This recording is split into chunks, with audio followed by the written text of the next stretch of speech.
Hi, my name is Lindsay Roth, and welcome to this workshop I've called Now is the Time of Monsters. This is a workshop that explores the transit of the planet Uranus through the sign of Gemini, where it will be for the next 7 or so years. I have a visitor. And for the next hour or so, Pokey and I will guide you through this presentation where we're going to explore the history of this transit, what this transit means currently, and some real tools to help you make the most of this transit. So let's start with a quote from Antonio Gramsci. He's an Italian communist. You might have seen this around. The old world is dying, the new world struggles to be born. Now is the time of monsters, and we're going to be working with this kind of monster metaphor as this kind of liminal space we have to actualize our goals, our intentions, especially as change makers and activists and caretakers and land protectors in our personal life, but also for what we want to see in the collective. My intention, Uranus and Gemini, is really a portal between worlds. This is always happening, but especially with this transit, old narratives collapse kind of rather rapidly, and we often struggle to orient ourselves to like new technologies, ideas, cultures. And so what I'm kind of presenting here is a way to kind of really consciously align ourselves with what the cosmos is doing. My vision is that we won't view this transfer of fear. This transit is often associated with wars, which is not wrong, but there's so much more going on here. I want us to look at the sovereignty of our individuality, cultivate an inner evolution as a foundation for an outer revolution, uh, to adapt ourselves to use technology intentionally rather than serving systems of domination, which have historically been able to monopolize technology for their ends. I want us to ground through wisdom, embodiment, presence, and relationship with the body as we build our relationship to ourselves and again to these cosmic forces.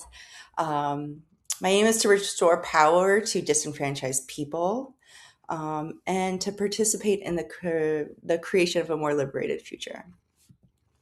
So we'll talk again about mythology, historical cycles, make meaning, and then really explore transit preparation through ritual. We'll also have some links to how you can see where Uranus is in your chart and end on some thoughts about revolution. Who am I? I'm a therapist, astrologer, activist myself, and I'm a very Uranian person. Uranus is very prominent in my chart.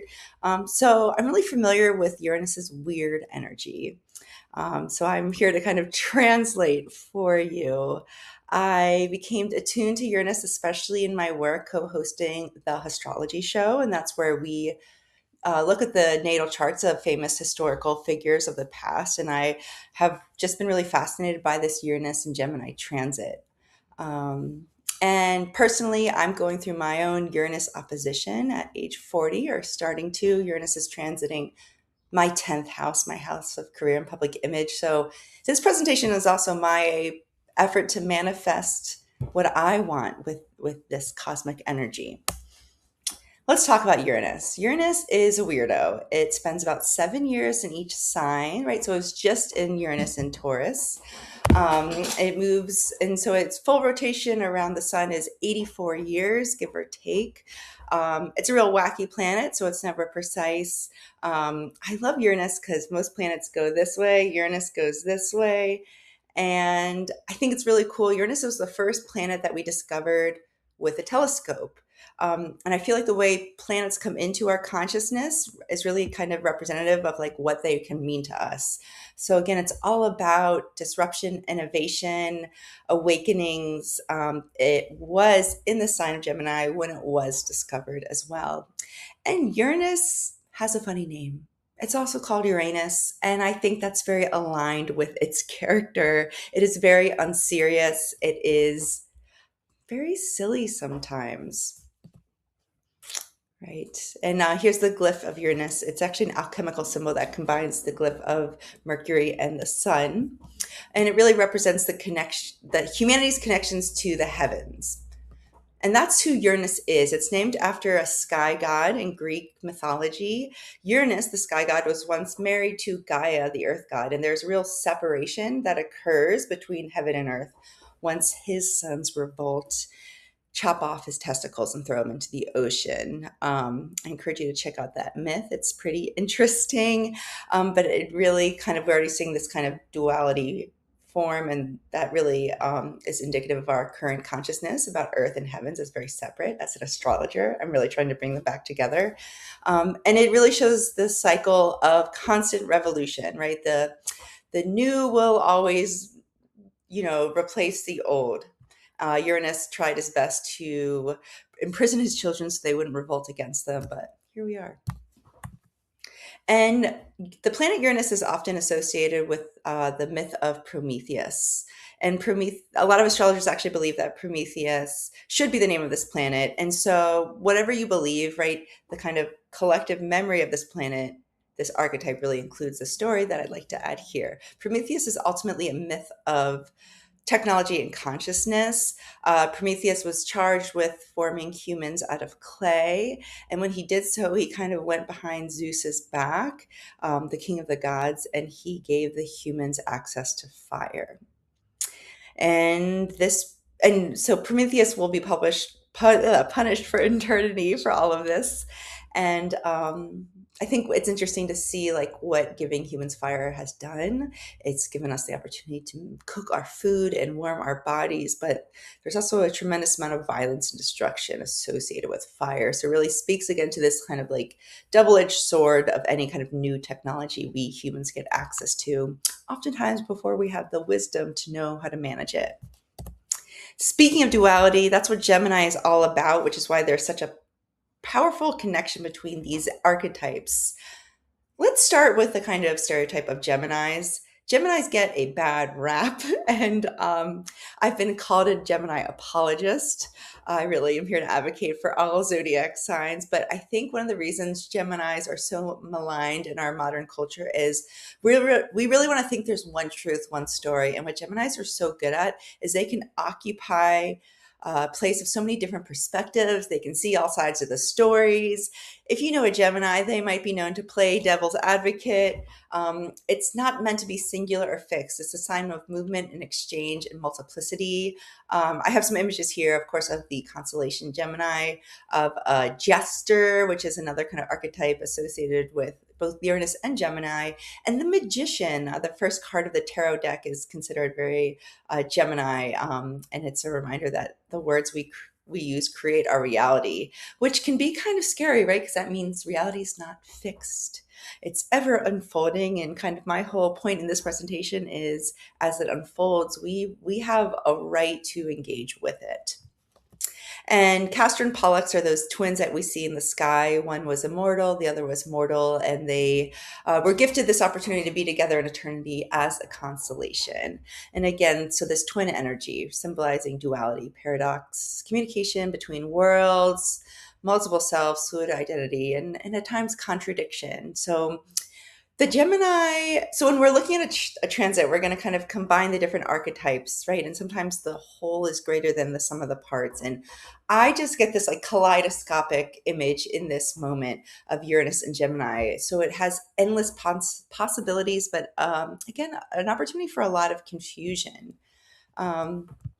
Gemini is the trickster, the messenger. It's ruled by Mercury, the planet of communication. So when you're looking at your chart in this moment, you want to see where Uranus is transiting, but also where Mercury is in your chart as well, and what's Mercury doing, and also combine those kind of archetypes as well. And it kind of gives us this amalgamation of a bunch of disparate things, and that can be better known as monsters. I love this Gramsci quote because I really love what monsters metaphorically mean.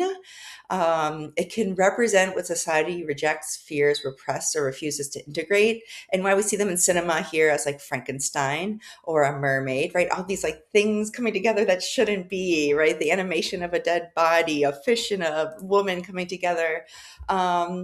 They can represent unintegrated truths. Not all monsters are villains, right? I think it's important to see who's labeling whom as a monster. Throughout history, people have been labeled as monstrous if they've threatened existing norms or hierarchies or identities. Um, so yeah, I will encourage us to see where in ourselves feels monstrous, what we're perceiving as monstrous, and kind of put down the morality and think about what is emerging here. What are we disowning that this monster is holding up a mirror to? So for this transit, I really ask us, ask these questions. What's truth? What's real? Whose story are we telling to kind of answer those questions? How do we maintain discernment in this kind of kaleidoscopic and confusing moment? How can we avoid ourselves becoming fragmented? What does it even mean to be human anymore? Does that question matter? And again, who has access to this proverbial fire? So let's look historically. So the first transit we know of in Uranus was when it was discovered, and that was 1774 to 1782. This was really associated with the American Revolution. And there's multiple sides to this story too, right? While some might celebrate the founding of the United States of America and when a victory of is this of over a monarchy, it was also a time of tremendous genocide, right? Especially in the United States of America area and also South America. I think this kind of what can be characteristic of this moment is that ideas move faster than institutions could control them, right? So we see a lot of crumbling of paradigms, whether it is like the kind of indigenous people's control of their own land in a really devastating way, as well as what the monarchies of Europe thought they had control over too, as the kind of people they set out to conquer end up revolting against them. We see new national identities driven by ideology and propaganda. We also see the tremendous acceleration through the inventions of this time, like the cotton gin, which revolutionized agriculture, the steam engine, which revolutionized time, right? How much time it took to move between spaces became a lot faster. Sort of iconic publications of this time are The Critique of Pure Reason by Kant and The Wealth of Nations, a real establishing capitalistic text that will kind of go on to inform the next few decades, if not centuries. And while these kind of are kind of the mainstream publications, I think it's also important to recognize that the printing press really revolutionized how we can access ideologies, especially as a proletariat or working class people, because pamphleting became really big. These were kind of blogs of the past where anyone who had access could print out what their ideas were on these little pamphlets, which further kind of led to the kind of deterioration of these well-established institutions that had a monopoly on things like the Catholic Church. 84 years later, Uranus comes around again, and this is often associated with the American Civil War. I think at this time we see technology beginning to become centralized as the kind of destruction of the last transit, the institutions become reified and then can kind of monopolize on the new technologies of the time. And here we see the emergence of industry after the Industrial Revolution as empire, right? This real combination of governments and manufacturers, this real concentration of wealth. We see the expansion of federal power through the military, again, the Industrial Revolution, this kind of use of automation through these kind of big corporations that start making and manufacturing all sorts of things with the labor of working class people who don't have a big say in what's happening, right? Tremendous disenfranchisement. We see the 13th Amendment abolishing slavery, but I think as we know now, it kind of just moved around how labor can be exploited, especially now through the use of the government and this illusion of justice and rights. At the same time, there's tremendous global uprising against ruling classes in India, China, and Russia, and a lot of kind of smaller places that really don't get recognized. We see labor coalitions forming in the United States of America to respond to this tremendous amount of human exploitation that happens during the Industrial Revolution. And this is largely because of the explosion of newspapers, the telegram, and the transelectric cable. So again, ideas just get to circulate faster and faster. And then again, Uranus comes back in Gemini, 1941, 1949, a time associated with, of course, World War II, the atomic age. And I think what I see the through line here is that media accelerates so much, right? The invention of the television, the rise of the television, media we see starts really shaping what we call reality. And I think we have to ask the question, who's shaping and using the media? And again, in this transit, that was the powers that be, that was governments and intelligence agencies. And there's a real emergence of the military industrial complex where the kind of militarization of the government proliferates to all aspects of our being. I think we see this in the genocide in Nazi Germany, where propaganda was used by newspapers to really rally against state enemies and create ideological discourses that support this genocide, right? We see people spying on fellow citizens, turning each other in service of this kind of meta narrative of white supremacy and domination. And this, of course, is happening in the United States as well. It's also happening in South America. All over the world, really, this becomes globalized because these kind of media powers become globalized too. This time is also the time of automatic power, or I'm sorry, atomic power, right, through nuclear weapons, but also through atomic energy. A real kind of reminder that Uranus and Gemini is like, what do you want to do with this fire, right? Do you want to destroy or create? Women enter the workforce in an unprecedented way. We see a universal declaration of human rights that is a very liberatory possibility, but again, we also see used by Western nations to disenfranchise developing nations. There is an early civil rights momentum building in the United States of America, as well as a communist revolution in China. So what's going to happen next? So this transit started in 2025 and it will go into 2033. I really think this is a real opportunity for reimagined communities, right? The past few transits were all about kind of the consolidation of power into the hands of few, especially through the rise of the nation state. And I mean, the nation state is really crumbling. I'm broadcasting from Hawaii, where there's been a tremendous amount of natural and man-made disasters, where the government has really failed to meet the needs of the people. And under the Trump administration, a lot of kind of social welfare projects that were serving the people are continuing to be eroded as the government continues to serve the needs of these very few. So what do we as a people get to do with this transit? Already we're seeing AI revolution, but for every AI data center, there is a community organized AI data center protest. And I think that's really important to remember. Information and data warfare is happening. There is a real war over who gets our personal data. We see alternative education systems forming. A lot of parents now have the opportunity to not have to send their children to public school through school credits. People are kind of founding schools of their choosing all over the country. In the failure of social welfare, we see grassroots mutual aid movements cropping up, especially to respond to natural disasters. Identity is really changing as there's the formation of parasocial relationships, especially through the internet. It's a time of content overload, of state surveillance, of us surveillancing each other. There's an energy crisis. There's all sorts of things. So there's a real shadow in this moment of overstimulation, disassociation, compulsive information seeking, polarization, cults, fragmented focus. This real idea that whatever we're exposed to is like more than our bodies can handle. I'm sure you guys have heard people say this a lot. Like, no one was meant to see this much news. No one was meant to know this much. This real idea that we are at capacity. And I offer maybe this is just a growth edge because there's tremendous gifts to this moment.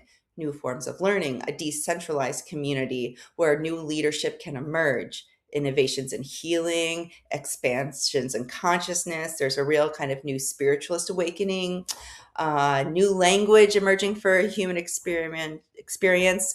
As much as it feels like destruction, we're also getting a lot of liberations from cultural conditioning, social conditionings. There's a real exploration of non-human consciousness through not only through AI, but interesting kind of things we'll see in the news about the rights that animals may have and are being granted in certain governments. And this is a real opportunity to seize a means of production that's a really radically different kind of production than we've seen, especially since the Industrial Revolution.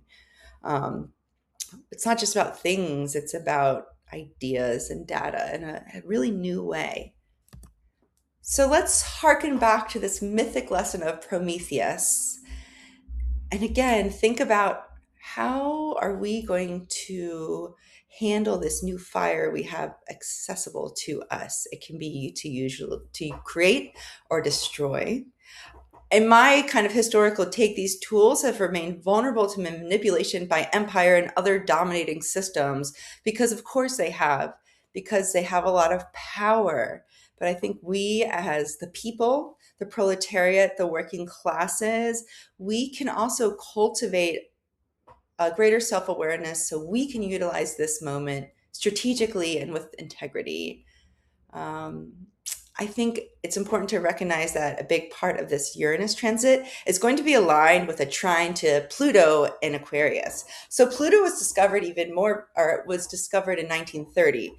So it's also a new aspect of our consciousness, like Uranus is. Uranus is the rebel, and Pluto is the underworld. It's really manifesting as our unconscious, our subconscious, things that we see, things that we don't know about ourselves. I think that's why so many astronomers want to make it not a planet, because we're like, ooh, we don't want to look at our unconscious desires. We don't want to look at primitive forces like sex and death that really do drive a lot of what we enact. It's a very kind of Freudian concept, which is an idea that emerged alongside the discovery of Pluto.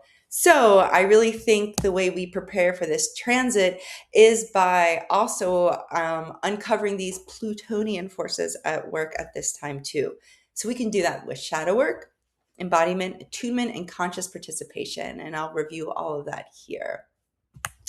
Again, we aren't trying to control this transit or anything, because we can, but rather to facilitate a connection with ourselves, with each other, and with these cosmic forces. Gemini is all about connection.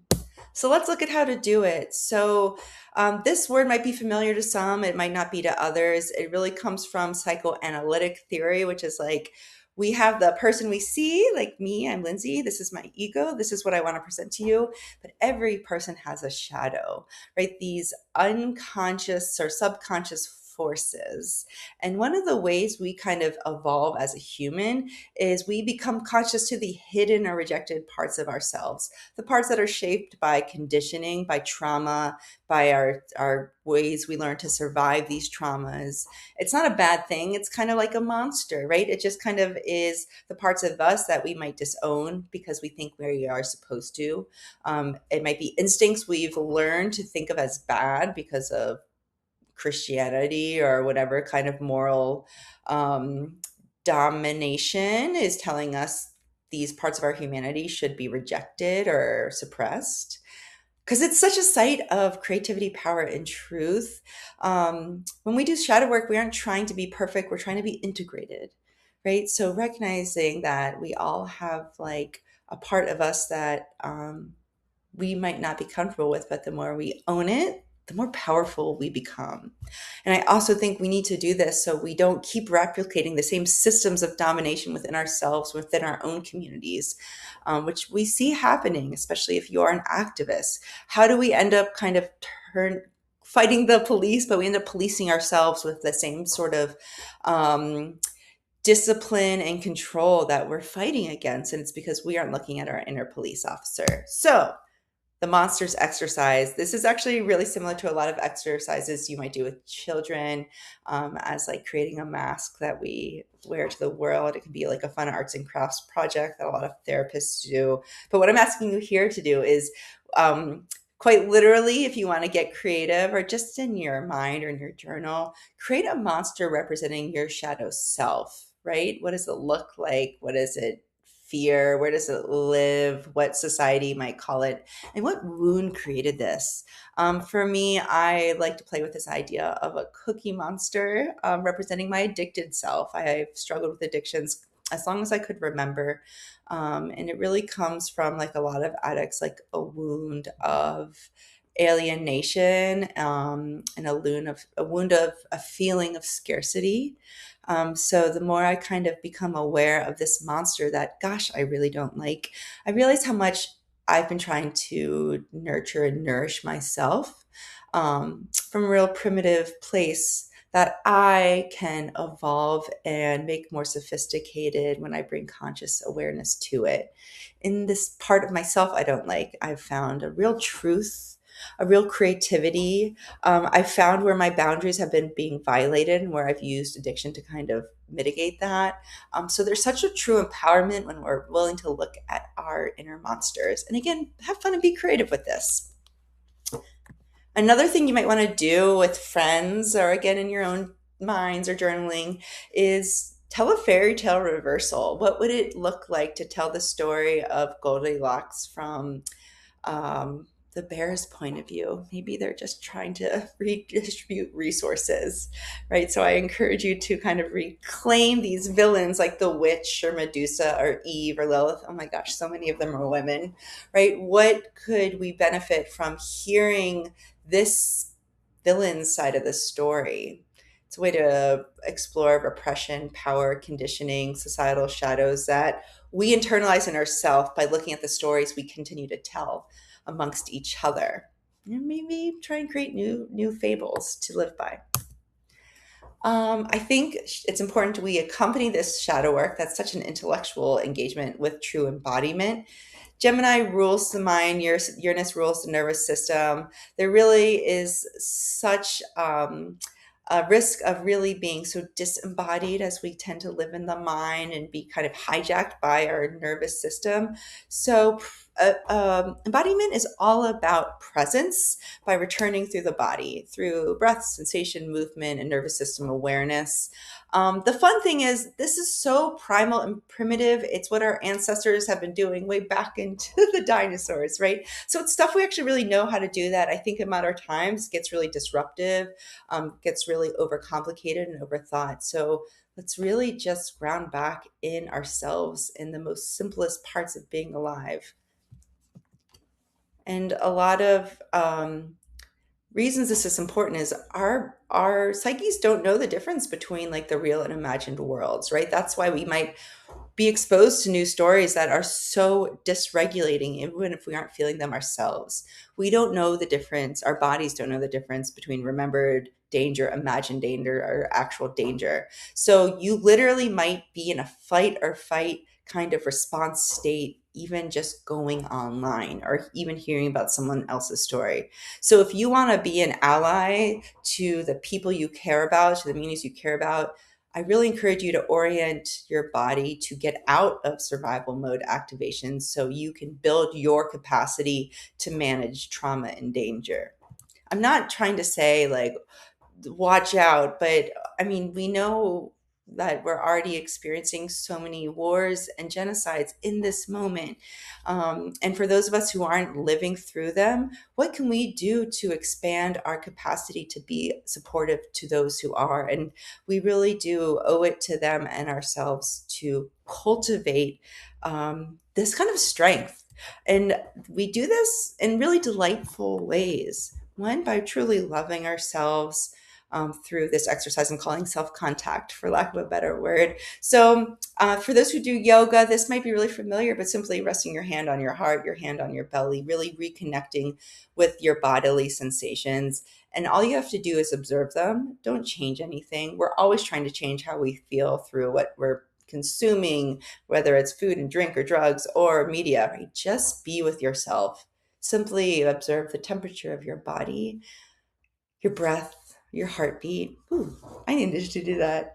Right? Just subtle sensations that I know when I take a moment, I realize, oh gosh, I'm just like so agitated in my own kind of need to match the kind of speed of reality or how I think I need to be moving. So take a moment of pause and rest. And again, it's just a moment of orientation and integration to this present moment. I also just learned this one. It's called the Alive Scale, and so this is really to guide the choices you make. And again, when you're in the present moment and embodied, you can make better choices for yourself. And this is a little scale to help guide that. So, on a scale of negative to positive, right? How alive does this make me feel? So we're being gifted all these cool new technologies like AI. How do you want to engage with it? When you use an AI tool, does it feel, where on the scale does it feel? Is it draining and soul numbing? Does it make you feel depleted? Is it neutral? Is it energizing? Does it make you feel fully alive? And that question can change with all the different ways you might use AI. So, this is an effort to move away from the moralizing of things being good or bad, but really recognizing the nuances and deciding for yourself what's right for you. How does it make you feel? Not so you don't respond to what someone else is telling you how to feel. What does it feel in your body? Do you feel more open or closed? How does your energy feel? Does it feel authentic or performative? It's a real empowerment exercise I encourage you to apply to things you might be ambivalent about or things you might feel really strongly about, and encourage you to interrogate, are these strong feelings mine, or have I been conditioned to feel that way? Or do I feel like I need to show that I feel that way to appeal to whatever moral authority we've internalized? Orienting. Okay. Okay, and so why embodiment is presence, attunement is perspective. This, as we already see, is a time of so much information, so much input. Gemini governs signals, messages, and patterns. So we are really being asked and invited to refine our intuition, our discernment, our literacy, our symbolic awareness, and our pattern recognition. Not every signal or input is deserving of your intention or reaction. So attunements really means learning what's for you. And this is really disrupted by our current reality of tremendous amounts of propaganda and advertising, right? You are being told what to think, how to feel, what your needs are. And I offer you these exercises to return to your own unique perspective, which is what Uranus is all about. It's really about honoring your individuality, and I really want to give this as a way to operationalize that in your everyday life. So, first, let's talk about synchronicity. Synchronicity is a meaningful coincidence. So, it occurs really when your inner psychological state aligns with your pardon me, your outer psychological state. I have my Chiron in Gemini. I've had a speech disorder my whole life, and this is my healing by using my voice. It's very imperfect. So, synchronicity is how you make meaning out of what you see, and when you experience it. Psychologists are said to think it's like when you are in alignment with yourself and in the external reality. So, I have this image of a scarab. So, Carl Jung, famous psychoanalyst, he was in session with a client who was describing a dream they had with a scarab, a beetle in it. And then while they were talking, a beetle emerges like outside the window. And I'm sure we've all had these moments like thinking of someone and they call you, or meeting a stranger who like says a word you've been thinking about, seeing symbols everywhere. I mean, this is kind of satirized with like seeing 1111, but for some of us that's really meaningful. Mine's 339. These are just kind of ways. For me, I'm like, ooh, I'm where I'm supposed to be. I'm the creatrix of my own world. um, it's just again a way to kind of connect with yourself, and it's a real way to think about what stories you're telling yourself. And we'll get into that more in a little bit. So, first, synchronicity tracking, right? So, simply taking note of these kind of magical little moments that feel personally meaningful. And again, in true Gemini spirit, I encourage you to write them down, or even again, talk about it and share it with friends. What does this connection reveal? And I really love this quote. Like, it's not just a magic trick, it's a language. And if we stay soft and open minded and inspired, we can understand it. I think there's a real hardening and paranoia that occurs when we start looking at symbols in the world and thinking, they're trying to do this. Everything's out to get me. Murphy's Law. Like, of course, this will go wrong. And I think it's really just a matter of perspective, attuning yourself to all the things that are really going right. Dream work is another way to really get back in touch with your own meaning making symbols. Dreams are how we can access what's underneath our ego, and again, what's underneath a lot of the conditioning, advertisements, and propaganda that shapes what we relate to. What do you really feel? I love the sign you're about to enter someone else's dream, right? So, how do you stay grounded in yourself to know to live in your own world, not as a separate kind of narcissistic thing, but just as a sovereign way of being. So again, the more you kind of experience and identify and relate to your dreams, especially by talking about them with friends or family or lovers, you can continue to build your intuition, your discernment, your symbolic awareness. And if you don't remember your dreams right now, I really just encourage you to, before bed, just think about it, or maybe ask a question. What's my truth? What does the dream maker want to show me? They really come back really fast. The dreams are, it's very quantum. So it's like, if you think about it, they'll show up for you. And I really encourage you to have fun with that. So finally, conscious participation as a way to continue to make the most of this moment. So as I was talking about through synchronicity, what do you pay attention to create the world you're living in? And I love this word. I've learned it from an astrologer named Rob Reesney. He does free will astrology, and the word is pronoia. It's the opposite of paranoia, of which we are really, gosh, there's so much paranoia in these kind of since mass media has been created, right? We're all on being watched and surveilled and judged. And this is the opposite. This is the antidote, right? It's the belief that everything is conspiring to support you. The belief that meaning, synchronicity, and evolution are really unfolding through life as much as fear or danger. And especially in this moment where there's going to be so many new things, instead of immediately labeling them as dangerous, which our human minds want to do, we are really always trying to survive. So we look for danger. This is kind of offering an opportunity to recondition yourself a little bit and orient yourself to more possibility. A negative bias is just kind of our inheritance from our ancestors. It's how they stayed alive. And it's a great tool. But I always think like the mind is a wonderful servant and horrible master. And I feel the same way about fear. It's really necessary sometimes. But sometimes when it becomes our whole perspective, we're just going to replicate more things to be afraid of. So one way we can play with this is reframing disruption.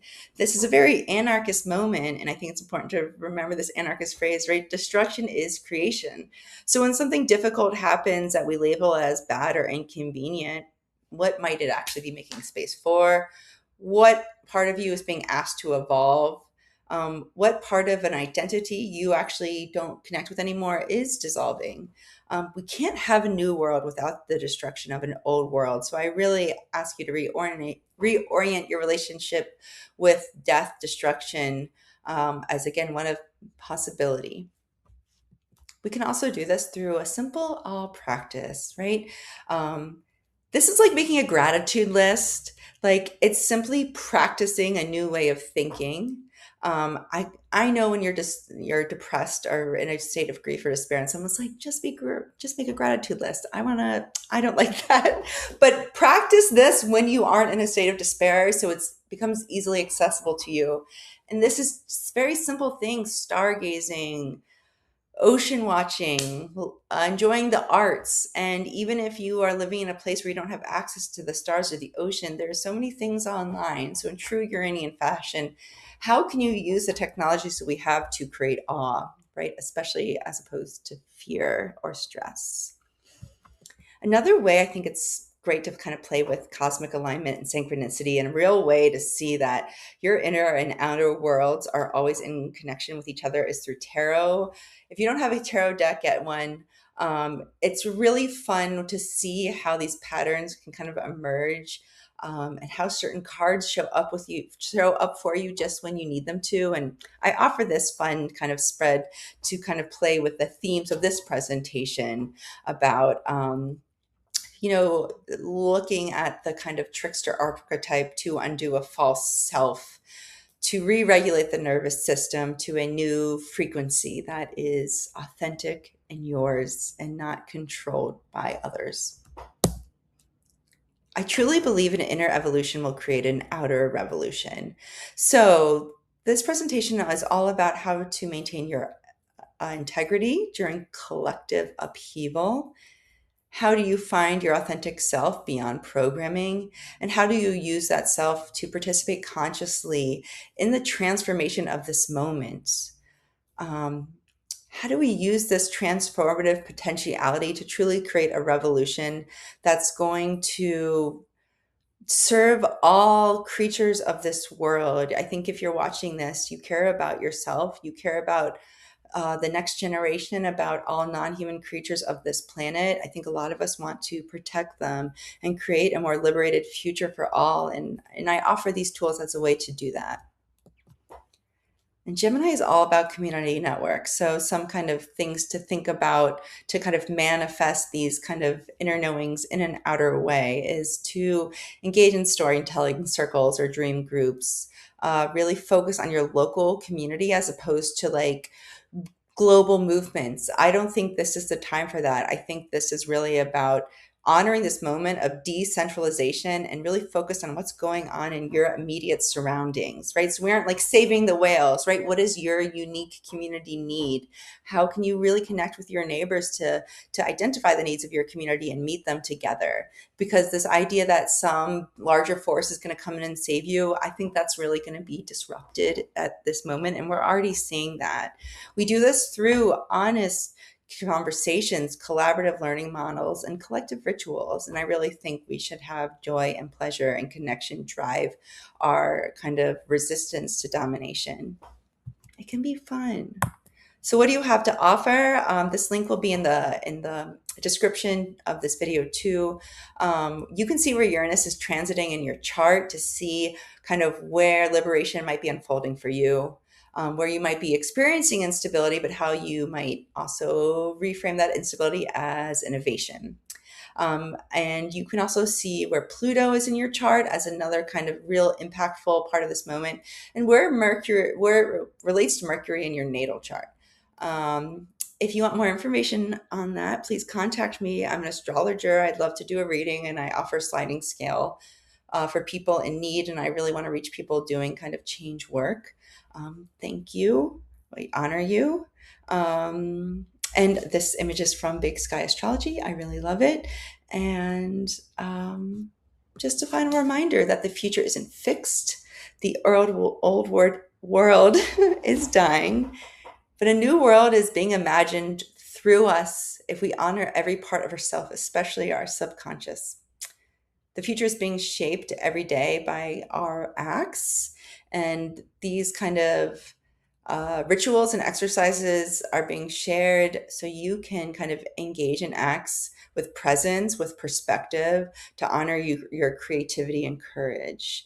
Your unique role is essential right now. While Uranus is a transpersonal planet about the collective, it really honors this paradox that the collective is made up of individuals. So the kind of more you cultivate these values in yourself, they will be reflected in the outer worlds and the greater collective.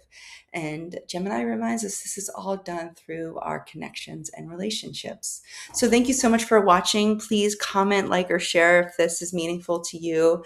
Don't hesitate to reach out for a reading. I'm really happy to offer kind of my Uranian perspective to this moment. And yeah, I really honor you all. The monster in me recognizes the monster in you. Aloha.